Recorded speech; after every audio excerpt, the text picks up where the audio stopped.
Do you trust your developer to do great work and report it honestly? Of course you do, and so do I. I have a couple of great developers at my SaaS company. However, sometimes I have to fill in for one of my project managers. And then I use this template to get an overview fast. If you're like me and you sometimes don't have time, but you need to check in on the developer progress, or if you don't know how to code, but you still want to talk more on a technical level, then you can also use my template, which you can download and use in your Claude Code instance. And if you don't know how to vibe code, there's also an option for that. I'm a developer myself, and I went through countless stand-ups over and over again with many different teams, and I know what a good status meeting looks like. And usually it's twofold. It is what has happened and what's gonna happen. But I want to add a third component, which is, do we need any kind of plan change? And this is very important for project managers to understand if there's some kind of hidden doubts in the developers' minds, because if you know them early, you can direct and change course earlier, which in the end saves time. Now let's go into each of these three steps individually, and in the end we're going to talk about how you can use this template in order to run your meetings. Point 1, reflection.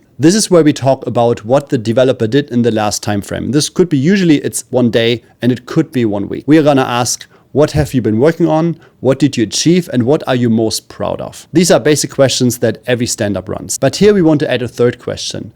Is anything slowing you down? This is very important information so we can plan the next week a bit more efficiently. And probably if something slowed down the developer, he might not have completed the current task, which means we now give him more room for the next week to complete it. In order to prepare for the meeting, I also went through the Git, through our code repository, and I got a bit of data out of it that I can use as clues to talk with the developer more efficiently.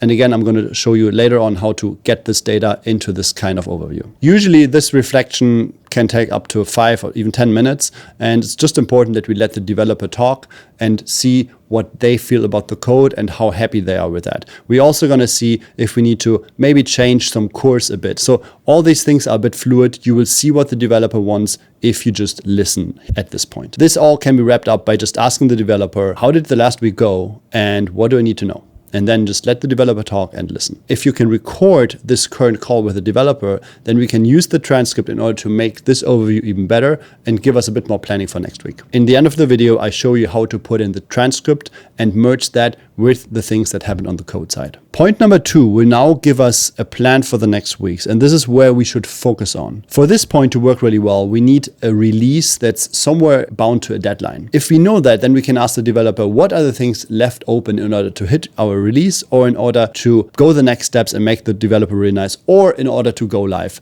whatever your next goal is. Here it's also important to ask the developer just what are you planning in order to complete this thing. And yes, you probably have a project management system, but again, this video is for the minimal project management that you just get an overview. If you have a project management system, you can look into that, that's all fine. I just don't show this here because in my case, we don't have that.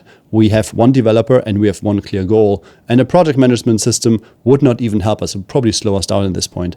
And if you're working with one developer, it's very likely that you're doing the same. The only thing we really need here is we need to ask them what is open before we can do the next milestone. If these things that are open, if there are too many of them, we can ask them where are they in the hill. There's a so-called hill graph. Let me show this. This is from the book Shape Up, which you can check out. I think it's shapeupbook.com. They have a graph estimating where problems are in the solution process. So usually you start having no clue whatsoever, and then you're just trying to figure out what has to be done. At one point you have all the data, and then you can go into the finishing line. Then you know what needs to get done, and then you can actually estimate it. The whole idea is that before you have reached the top of the hill, you won't know how long something takes. So let's say if we have 3 features open, we are going to ask the developer for each feature, where do you stand here? Let's say there is something like a login process. He has done this a couple of times, so he can be here right from the start. If there's something more like a difficult algorithm that he has to develop, he's probably here. And based on these answers, now you can see how long the developer will need in the next weeks in order to complete it. And if he has a couple of features here, you need to add more uncertainty to the delivery. Also very important here is to ask what's blocking you right now and what is the one focus this week. I'm always asking for one focus. So in our company, every developer has one thing they should fix this week as the main thing, and they are stating the goal publicly, and then they have to say if they reach it or not. Having one goal really is a good idea to focus the whole organization, every project into their own project goal, and then the project goal into the company goal. This is from the book, The one thing. This book really helped me focus my business. And it's not just that you work on one thing, it's that you work on one thing at a time. So I don't know about the coaching, but the book definitely is good. Can recommend it. You can probably find it on Amazon. What we want to do here is ask for the one focus next week. And ideally for every week you have a certain focus, and then in the end you will ship the software as like the one focus for this year or for this quarter. So this is how those things will cascade down. So you have the week's focuses and they will cascade up into the goal, and well, the goal has to get cascaded down to every single feature. Usually this is a really good way to do project management because it's very easy to figure out if something has worked or not, because it's just binary. You just ask the developer, did you reach your goal or not? In our data clues from the repository, we now also have a couple of clues, and these things actually help us challenge the developer. If he's naming something, let's say something in the vector database, if he's not naming that, I can ask them, but there are a couple of things that you worked on. So if this is not an issue, is this closed or not? And you can also have branches in here, and you can have your merge requests or pull requests that are open in the code repository. All these things you can gather, put them in here, and then have a basis to talk with the developer more clearly. If you watched so far, it would be great if you subscribe and like this video. Step number 3 is plan change. And with plan change, I don't say we should change the plans. I'm saying if there's something that changes the plans, I want to know about it. Is there something that could compromise reaching our current release? The question here that's very powerful is asking for a pre-mortem. If you anticipate the death of a project or not reaching of a goal, you can ask what would have been the reason. This gives the developer more freedom to come to the answers that they may be afraid of, because you're already telling them, hey, we failed. Now, why was that? And this just gives the developer an easy way out if there's something smelling in the code to say this as early as possible. Also, I would like to ask this question. What could we cut out or simplify in order to ship faster? Because sometimes the developers don't want to work on something super complicated, and maybe it came from a place where it's not even that necessary. So there's a good challenge that the developer can give back to you, and this is really helpful. Also, what's helpful is there any refactoring that would make the daily work easier? Because sometimes the code needs to get polished, refactored, changed in order to make it easier to go the next steps in the next iterations. Now let me quickly show you how I made this page, because actually quite simple. I have my repository here and I just go in with Claude Code. So we start Claude Code and then we have this template here. This is the template that I'm using. You can download this from GitHub.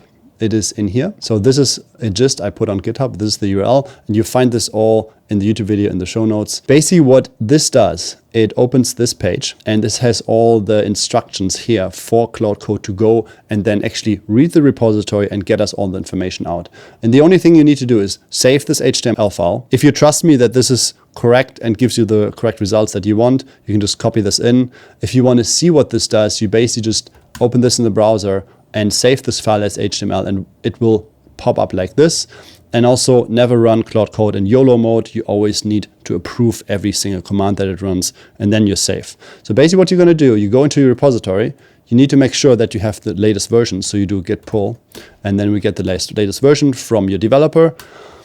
You go into Claude and you just drop this in here. And what it's going to do is just pulling all the information together, and it will come out basically exactly with this way. It has the data clues and it has all the information from the code that will then help you understand and talk with the developer better. I told you earlier, if you don't know how to vibe code, if you don't know how to pull the code and run Claude Code, that's totally fine. Just ask your developer to do it. He can run it for you, she can run it for you, and then they can show you the website, and then you have some basis to talk about. So that alone will help you a lot, and you don't need to do anything. And one last thing, if you record your meeting with a developer and you have the transcript, you can just put the transcript in it as well. It's very simple. You just do this. You open Claude Code, you throw in the same command, and then you add the transcript. And what's going to happen is the thing will look a bit different. This is what the developer thinks, and these are some things that they have been discussing or not. So this is really basically the full 360 view now of the developer meeting with the developer comments on the code. If you have this, it's going to help you also for the next week. So save this for every week. And in the end, you have a good overview how the project progresses and where you stand in your delivery. If you need help with any of that, go to tiltcarlos.com and book a call with me. I'm happy to help you out directly.